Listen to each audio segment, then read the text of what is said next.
Hey y'all, it's your Aaron, and today I wanted to talk about unity.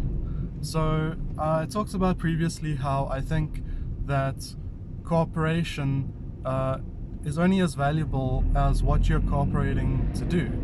And so if you're cooperating to do something that is not helpful, then that cooperation itself is not that helpful.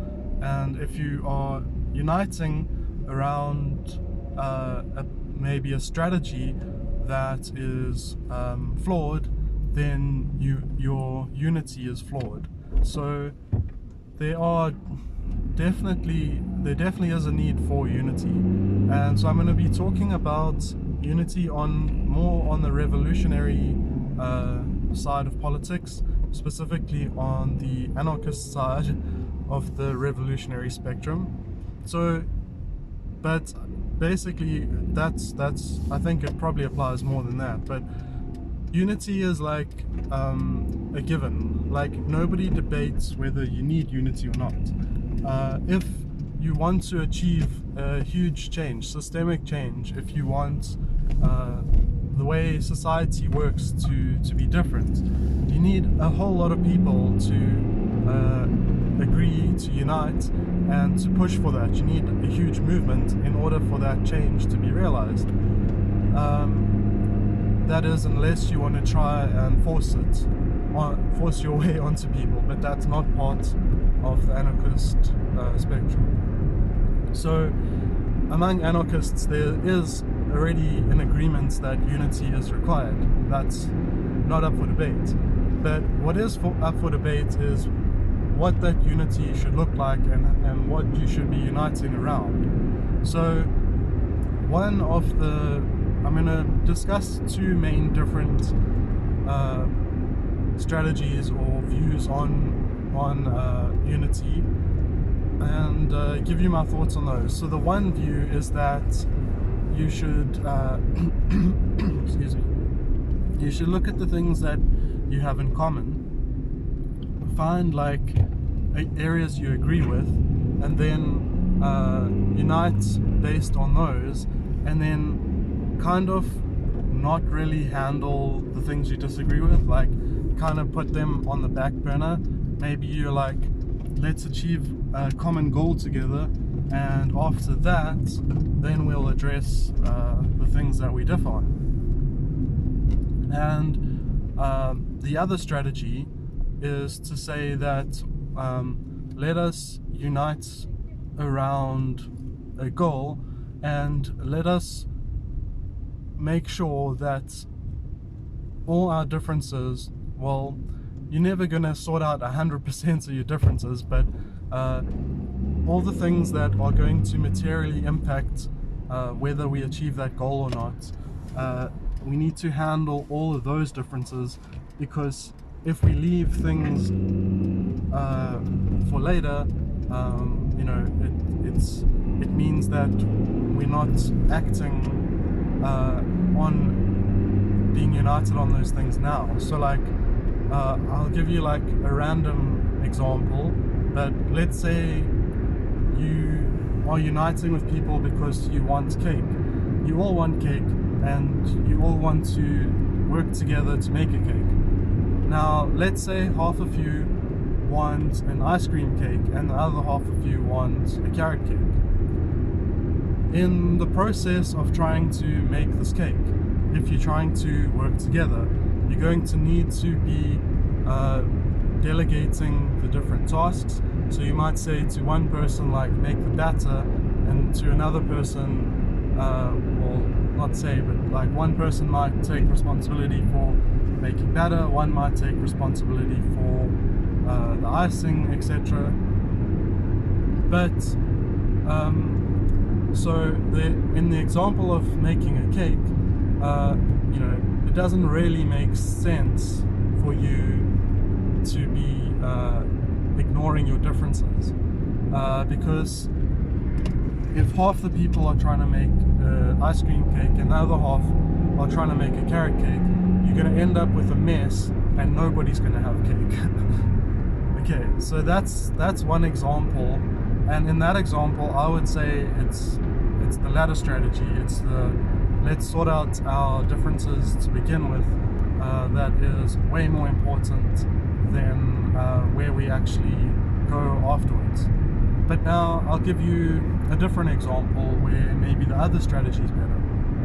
So let's say you are locked up in prison. Maybe you're like a political prisoner or something, and there's a whole bunch of other people locked up with you, and you all want to do a jailbreak. Now, where you go after you get out of the jail, people disagree on that, but they all agree that they want to get out. So maybe you want to work together in getting out of the jail, so that then if you end up splitting ways or deciding to go somewhere together or not, it's not really that important to figure it out. The important thing is to address the immediate problem, which is stopping you from breaking free. So when we talk about society, politics and the economy, I think instead of having a loyalty to one of the two types, we need to address the conditions. You need to look at the circumstances, the context, and what it's really like in the physical world, and to figure out what type of situation you're in. Are you in a situation where you are totally constricted from doing anything really meaningful, and you've got to free yourselves from tyrannical rule basically before you can even begin to talk about making cakes? Cake isn't even on the menu yet. Now in that situation, I think it's a great idea if you put aside your differences and you focus just on like getting rid of that type of super authoritarian sort of dictator-y type vibe. Once that's gotten rid of, then you might do something like hold an election or have some kind of vote on what to do afterwards, and try to get everyone on board once you have the ability to make those decisions without oppression or being prevented from having those votes and stuff by like the dictatorship or whatever you're in. So in that case, it definitely makes sense to put aside your differences. Now, another example would be, let's say you're in like a fairly sort of democratic country. Obviously, I think every country that has capitalism and a state is going to have inequality, it's going to have class, and it's going to therefore have some flaws, some injustices, and some corruption. But relatively speaking, like things do happen. Like you might get resistance, but when people come together behind the change, they're able to achieve it. Even if it takes some protesting, even if it takes like a huge amount of effort, the system is still pliable. People don't just sort of get locked in prison and their voice getting completely stifled, but they're actually able to express their views and to get change through the system. Now, in that case, it makes a whole lot more sense if people were to agree on the recipe, because in that case you're free to talk about it. You're not being, there's nothing stopping you from making cake. In the prison situation, like, cake isn't your concern. Your concern is getting out of the jail so that you have access to the kitchen and the shops and all that kind of stuff, to your labor, to have time and agency. In a system where you are still going to be constrained, you're still going to have a form of imprisonment by the system itself, you have some amount of political agency to advocate for different things. In that case, because the system is pliable, it makes way more sense to actually address the issue and say, what is it that we actually want to build, and let's start trying to get people to agree with that, and let's create a movement for that. Not a movement to simply overthrow the government and figure things out later, but a movement to introduce an idea to society, to try and get adoption and acceptance for this idea for something potentially radically different from what people have now, and to get the actual people's adoption of these concepts and ideas and principles. And then once you've got that, once you've agreed to make a cake together, you know what cake you're making, then you can start trying to do it.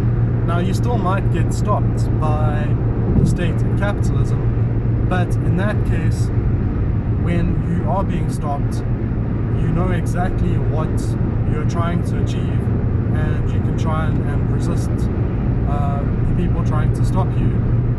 But at least being able to agree on what to do. So if we talk about talking about the society, the economy, and the political arena with a less sort of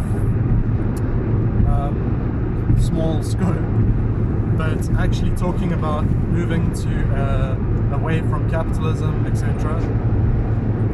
Well, in that case, I don't think so. This is my view, is if you've heard of something called prefigurative politics, that's something that I agree with, and what it is saying is that you need to begin building the thing that you want to end up with. So if you have a political party and you want to move to a system that is decentralized and non-hierarchical, then your party itself needs to operate along decentralized and non-hierarchical organizational models. You can't have a top-down hierarchical organization model internally in your movement or your organization, whatever it is you're doing. You can't have that have hierarchy and then expect to then implement a non-hierarchical model for society after. And I agree with that, and for a few reasons. Firstly, people are going to know how to do that. So once, let's say, you do actually get a chance at holding power, you're going to have so much more responsibilities. There's going to be so much more on your plate that you're not going to have a whole lot of time for learning a new way of doing things. You're not going to be able to apply a lot of nuance to a way of organizing that you've never actually done before, you've never experienced it. Furthermore, you're going to have gotten the support of the people, and why would the people be okay with that kind of hypocrisy? And when you're modeling for society how you want this future system to work, what example are you giving them to look at if you've got a completely different model? So prefigurative politics, the idea that it really matters what you do before you achieve your social change, because how you build for it is how it ends up taking shape. When it comes to something like socialism, it is my opinion that you aren't going to be able to simply have your hierarchical systems of government, to have your hierarchical economy, which is capitalism, and then switch over to a stateless and moneyless society and economy overnight. Nobody's gonna want to make the switch onto something that they've never seen before. So in your movement for socialism, for example, that needs to be already implementing the model. So this was not even thought by originally, I think, by a whole lot of people to be possible, because previously there was a lot less agency for individuals in society. And I want to talk about this another time, but the evolution of capitalism, the way it has been progressing, is to allow the individuals within it a greater and greater degree of agency, while also demanding of them a greater degree of internalization of its core principles. In other words, by presenting us with something that is even more framed as, and the narrative around it is even more and more framed as the only option, or the way things should be, the way you shouldn't be questioning it from a idea point of view, because people buy into that, because people accept that there isn't another option to such a high degree. They are then able to be given more agency within the system, and the evolution will continue to be that way, I think. So in the future, every single part of our lives will be transactionalized, but we will also have more freedom as individuals to do things that we want to do. Like, so maybe there'll be less poverty, so you can travel more. Maybe there'll be more ability, purchasing power of you and stuff, but by the economy, so it'll be less harsh to the working class, but then the working class will be expected to not challenge the narrative that it is the only acceptable way to do things. So basically, with prefigurative politics and with trying to build a socialist society, we now do have more agency, although the idea that capitalism is the only way is more entrenched in society. So it's more difficult for us to convince people to challenge their thinking and to not want to do capitalism. They're more likely to want to fix capitalism than try something else now. But we also do have more freedom to advocate for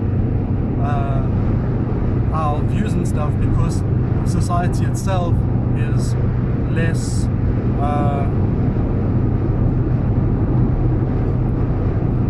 less sort of dominant in only the rich people's views, or whatever, being the accepted ones, for example.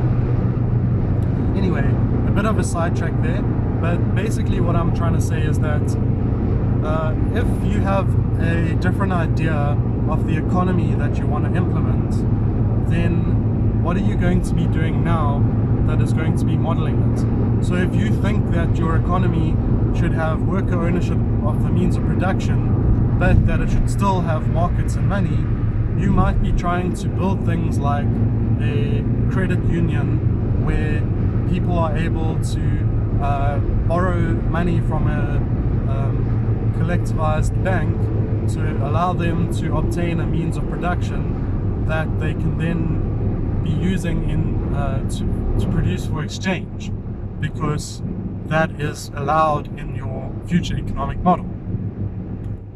Now, the credit union idea is actually pretty good, but if you wanted to build towards an economy that didn't have money in markets, instead of using that loan to get a means of production to produce for exchange, you would take the loan and you would produce for use. You would give stuff to people for free within a collective, within a union of people that have all agreed to do that for each other.